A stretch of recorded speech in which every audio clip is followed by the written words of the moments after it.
రెడ్డి, తొలి వెలుగు నరసింహారెడ్డి. మేమందరం ఏమనుకున్నామంటే నిజంగా ఈ రోజున నేను చెప్తా ఉన్నా, తీన్మార్ మల్లన్న నిజంగా నేను ఇన్స్పిరేషన్గా తీసుకున్నా. తీన్మార్ మల్లన్నని అంటే ఇట్లా కూడా వార్తలు చదువుతారా అని అనిపించినప్పుడు, సో నేను ఛానల్ స్టార్ట్ చేసినప్పుడు అంటే ఒక డెఫినెట్గా ఈ దీంట్లో ఒక ఉమెన్గా ఒక ప్రాతినిధ్యం వహించాలి, డెఫినెట్గా మంచి కోసం కృషి చేయాలి అని చెప్పి మేము అనుకున్నప్పుడు, సో తీన్మార్ మల్లన్న లాంటి వార్తలు మమ్మల్ని అందరినీ ఇన్స్పిరేషన్గా తీసుకొచ్చింది, అంటే ఇన్స్పైర్ చేసింది.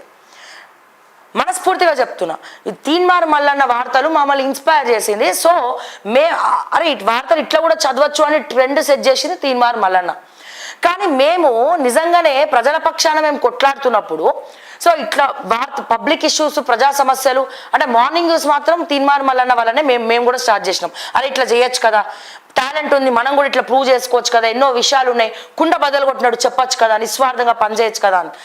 కానీ ఎప్పుడైతే blackmailing Teenmaar Mallanna start చేసిండో, ఎప్పుడైతే అన్ని సామాజిక వర్గాలను తిట్టడం స్టార్ట్ చేసిండో, ఎప్పుడైతే అసలు వాట్ ఈస్ తీన్మార్ మల్లన్న అని చెప్పి నాకు అర్థమైంది ఎప్పుడు అంటే, నేను ఛత్తీస్గఢ్ పోయినప్పుడు, చండీగఢ్ తీసుకుపోయాడు. ఆ వెళ్ళినప్పుడు వాట్ ఈస్ తీన్మార్ మల్లన్న అనేది నేను క్రిస్టల్ క్లియర్గా నాకు అక్కడ అర్థమైంది.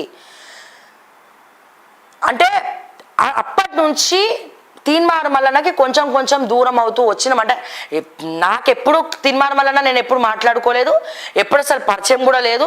వాళ్ళ క్యూ న్యూస్కి మార్నింగ్ న్యూస్కి పోయింది కూడా తీన్మార్ మల్లన్న జైల్లో ఉన్నప్పుడు కూడా మేము సపోర్ట్ చేసినాం, ఎందుకంటే బయటికి రావాలని చెప్పి కొట్లాడినాం. అయినా కానీ మాకు ఇంటర్వ్యూ ఇవ్వలే. ఎవడైతే కొట్లాడలేదో వాళ్ళకి ఇచ్చిండు, కొట్లాడిన వాళ్ళకి ఇంటర్వ్యూ ఇవ్వలే. అప్పుడు కూడా మేము కొట్లాడి మాకెందుకు ఇంటర్వ్యూ అని దెబ్బలాడితే మార్నింగ్ న్యూస్కి రమ్మన్నాడు. పోయి ఇంటర్వ్యూ చేద్దాం అనుకునేసరికి కల్వకుంట్ల రమ్యారావు గారు ఉన్నారు. అంటే రమ్యారావు గారు ఉన్నారు అక్కడ, మల్లన్న ఉన్నాడు, సుదర్శన్ ఉన్నాడు, నేనున్నా. ఇంకేం క్వశ్చన్లు అడుగుతాం, తాటి మట్ట కాకపోతే అడుగుతామా? సో అట్లా అక్కడ అదైపోయింది. ఇప్పటి వరకు నేను మల్లన్న మాట్లాడుకుంది కూడా ఏ సందర్భంలో లేదు, నాకు అసలు మాట్లాడలేదు. ఓకే, ఆ బస్లా ఛత్తీస్గఢ్ చండీగఢ్ పోయినప్పుడు తప్ప. అప్పుడు కూడా ఏదో పైన పటారం లోన లోటారం అంటాం కదా, అప్పుడు కూడా ఫుడ్ గురించి గొడవైంది. ఓకేనా? సో ఇట్లా అప్పటి నుంచి దూరం పెట్టుకుంటూ వచ్చినాం. ఎందుకు ఈ బ్లాక్ మెయిల్స్ నచ్చక ఏదైనా ఒక స్టాండ్ తీసుకున్నప్పుడు క్రెడిబిలిటీ అనేది చాలా ఇంపార్టెంట్. రాజకీయంలోకి వచ్చినప్పుడు కుల మతాలకు అతీతంగా పనిచేయాలి. ఒకవేళ మన వర్గానికి మంచి జరగాలనుకున్నప్పుడు మన వర్గం గురించి చెప్పుకోవాలి తప్ప పక్కన ఉన్నటువంటి సామాజిక వర్గాలను కించపరచద్దు. అది కొంచెమన్నా మనకి ఇంకిత జ్ఞానం ఉండాలి.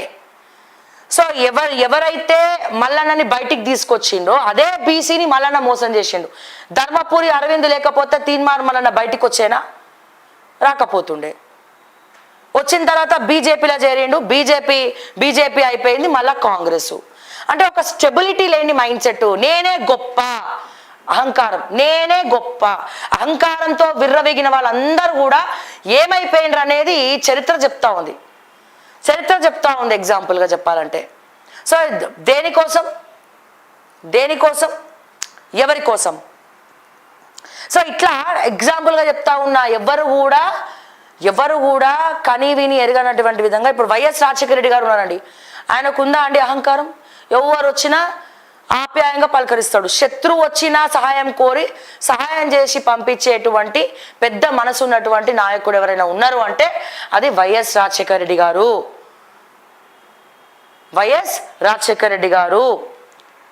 ఓకే, చంద్రబాబు నాయుడు గారు కూడా చాలా డీసెంట్గా ఎవరు వచ్చినా ఓపికతోటి మాట్లాడతారు. అటువంటి రాజకీయ నాయకులు మళ్ళీ ఎక్కడ దొరుకుతారు? మనకి దొరుకుతారా? దొరకరు. ఎవరన్నా తయారు చేద్దామంటే అందరూ అట్లనే ఉన్నారు, ఎక్కడేసిన గొంగలు అట్లనే ఉన్నది. బీజేపీని నమ్ముదామా అంటే తెలంగాణలో